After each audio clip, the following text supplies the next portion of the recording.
ಮಂಗಳೂರು ಬೆಂಗಳೂರು ರೈಲು ಮಾರ್ಗದ ಎಡಕುಮೇರಿ ಕಡಗರವಳ್ಳಿ ನಡುವಿನ ದೋಣಿಗಲ್ ಎಂಬಲ್ಲಿ ರೈಲು ಮಾರ್ಗದಲ್ಲಿ ಸಂಭವಿಸಿದ ಭೂಕುಸಿತದ ಹಿನ್ನೆಲೆಯಲ್ಲಿ ಕಳೆದ 10 ದಿನಗಳಿಂದ ಮಂಗಳೂರು ಬೆಂಗಳೂರು ನಡುವೆ ರೈಲು ಸಂಚಾರ ಸ್ಥಗಿತಗೊಂಡಿದೆ. ಪರಿಣಾಮ ಬಂಟ್ವಾಳ ಪುತ್ತೂರು ಸಹಿತ ಸದಾ ಪ್ರಯಾಣಿಕರ ದಟ್ಟಣೆಯಿಂದ ತುಂಬಿರುತ್ತಿದ್ದ ನೆಟ್ಟಣದ ಸುಬ್ರಹ್ಮಣ್ಯ ರೋಡ್ ರೈಲು ನಿಲ್ದಾಣ ಬಿಕೋ ಎನ್ನುತ್ತಿದೆ. ಕುಕ್ಕೆ ಸುಬ್ರಹ್ಮಣ್ಯ ಧರ್ಮಸ್ಥಳ ಮಂಗಳೂರು ಬೆಂಗಳೂರಿಗೆ ತೆರಳುವ ಪ್ರಯಾಣಿಕರು ಕಡಬ ತಾಲೂಕಿನ ನೆಟ್ಟಣದ ಸುಬ್ರಹ್ಮಣ್ಯ ರೋಡ್ ರೈಲು ನಿಲ್ದಾಣದ ಮೂಲಕವೇ ಪ್ರಯಾಣ ಬೆಳೆಸುತ್ತಿದ್ದರು.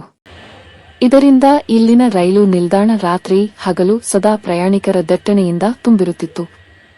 ಆದರೆ ಇದೀಗ ಮಂಗಳೂರು ಬೆಂಗಳೂರು ನಡುವೆ ರೈಲು ಸಂಚಾರ ಸ್ಥಗಿತಗೊಂಡಿರುವ ಹಿನ್ನೆಲೆಯಲ್ಲಿ ಜುಲೈ 27 ರಿಂದ ಪ್ರಯಾಣಿಕರಿಲ್ಲದೆ ನಿಲ್ದಾಣ ಬಿಕೋ ಎನ್ನುತ್ತಿದೆ.